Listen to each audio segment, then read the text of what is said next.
Hello नमस्कार, मेरा नाम है राकेश कुमार। मैं आप सभी का स्वागत करता हूं GK GS trick RK channel में। दोस्तों, आरआरबी ग्रुप डी परीक्षा 18 सितंबर 2018 को जो 3 शिफ्ट में एग्ज़ाम हुए थे, उन तीनों शिफ्ट में साइंस के जितने भी क्वेश्चन पूछे गए थे, उन सभी क्वेश्चन और आंसर को इस वीडियो में हम देखेंगे। ये छोटा सा वीडियो है, बिना स्किप किए पूरा आप ज़रूर देखिए। तो चलिए शुरू करते हैं बिना किसी देरी के। पहला प्रश्न है दोस्तों, विद्युत बल्ब में आमतौर पर रासायनिक रूप से निष्क्रिय गैस और डैश भारी होती हैं। तो राइट आंसर है दोस्तों नाइट्रोजन। विद्युत बल्ब में आमतौर पर रासायनिक रूप से निष्क्रिय गैस और नाइट्रोजन भारी होते हैं। अगला प्रश्न है दोस्तों, आधुनिक आवर्त सारणी के किस समूह में हेलोजन रखा जाता है? तो राइट आंसर है दोस्तों 17वें।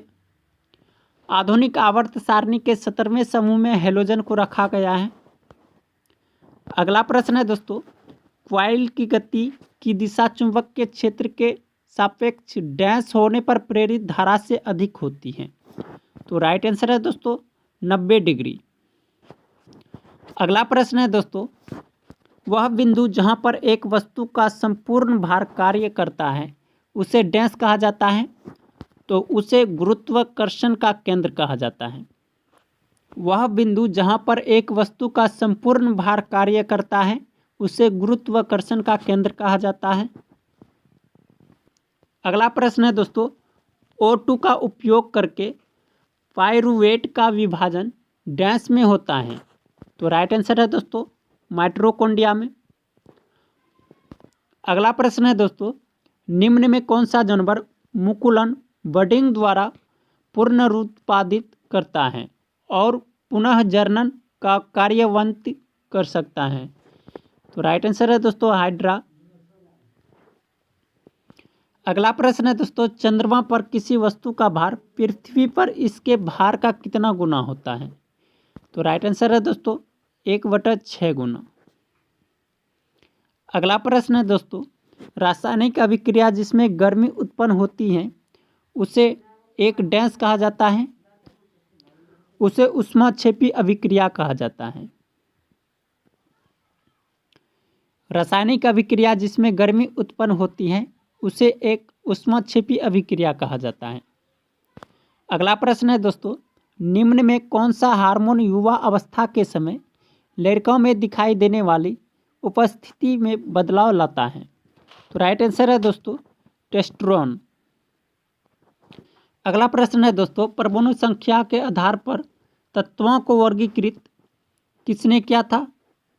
तो राइट आंसर है दोस्तों मोसले ने परमाणु संख्या के आधार पर तत्वों को वर्गीकृत किया था।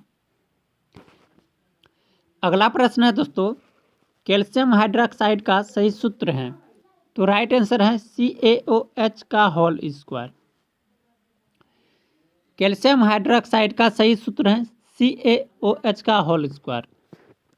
अगला प्रश्न है दोस्तों, 5 से 8% एसिटिक एसिड को कहा जाता है? तो राइट आंसर है दोस्तों सिरका। अगला प्रश्न है दोस्तों, श्रवणीय रेंज से नीचे आवृत्तियों के साथ ध्वनि तरंगों को कहा जाता है? इंफ्रासोनिक। श्रवणीय रेंज से नीचे आवृत्तियों के साथ ध्वनि तरंगों को इंफ्रासोनिक कहा जाता है। दोस्तों, आरआरबी ग्रुप डी परीक्षा 18 सितंबर 2018 में फर्स्ट सिटिंग में जितने भी साइंस के क्वेश्चन पूछे गए थे उन सभी को देख लिए हैं। अब आगे आरआरबी ग्रुप डी परीक्षा 18 सितंबर 2018 में सेकंड सिटिंग में जितने भी साइंस के क्वेश्चन पूछे गए थे उन सभी को देखेंगे। प्रश्न है दोस्तों, किसी सैटेलाइट और पृथ्वी के बीच आकर्षण का गुरुत्वाकर्षण बल डैश को तेजी से प्रदान करता है? तो ये है दोस्तों अभिकेंद्री बल। अगला प्रश्न है दोस्तों, दूध वाला ताजे दूध में थोड़ा बेकिंग सोडा मिलाता है? तो इसका सही आंसर है दोस्तों दूध के अम्लीकरण को रोकने के लिए। दूध वाला ताजे दूध में थोड़ा बेकिंग सोडा मिलाता है दूध के अम्लीकरण को रोकने के लिए। अगला प्रश्न है दोस्तों, चालक तार को पीवीसी द्वारा कोटिंग करके डैश को रोका जाता है। तो शॉर्ट सर्किट को रोका जाता है। चालक तार को पीवीसी द्वारा कोटिंग करके शॉर्ट सर्किट को रोका जाता है। अगला प्रश्न है दोस्तों, 4 कार्बन परमाणुओं वाले हाइड्रोकार्बन के साथ जोड़ने वाला उपसर्ग है ब्यूट। अगला प्रश्न है दोस्तों, O2 का आणविक द्रव्यमान होता है 32। O2 का आणविक द्रव्यमान 32 होता है। अगला प्रश्न है दोस्तों, बादलों का रंग सफ़ेद डैश के कारण दिखता है। तो प्रकाश के प्रकीर्णन के कारण। प्रकाश के प्रकीर्णन के कारण बादलों का रंग सफ़ेद दिखाई देता है। अगला प्रश्न है दोस्तों, डैश ने सजीव वस्तुओं में लक्षणों की आनुवंशिकता के सिद्धांतों के प्रतिपादन में योगदान दिया। तो ये ग्रेगरी मेडल ने सजीव वस्तुओं में लक्षणों की आनुवंशिकता के सिद्धांतों के प्रतिपादन में योगदान दिया। अगला प्रश्न है दोस्तों, डैश के कारण स्क्लेरेन्काइमा कोशिकाओं की दीवार मोटी होती है। तो ये लिग्निन के कारण स्क्लेरेन्काइमा कोशिकाओं की दीवार मोटी होती है। अगला प्रश्न है दोस्तों, 2 फोकस दूरियों वाले लेंस का उपयोग डैश से पीड़ित व्यक्तियों द्वारा किया जाता है। तो राइट आंसर है दोस्तों, मायोपिया और हाइपरमेट्रोपिया में। अगला प्रश्न है दोस्तों, ऊर्जा की व्यवसायिक इकाई है तो किलोवाट घंटा।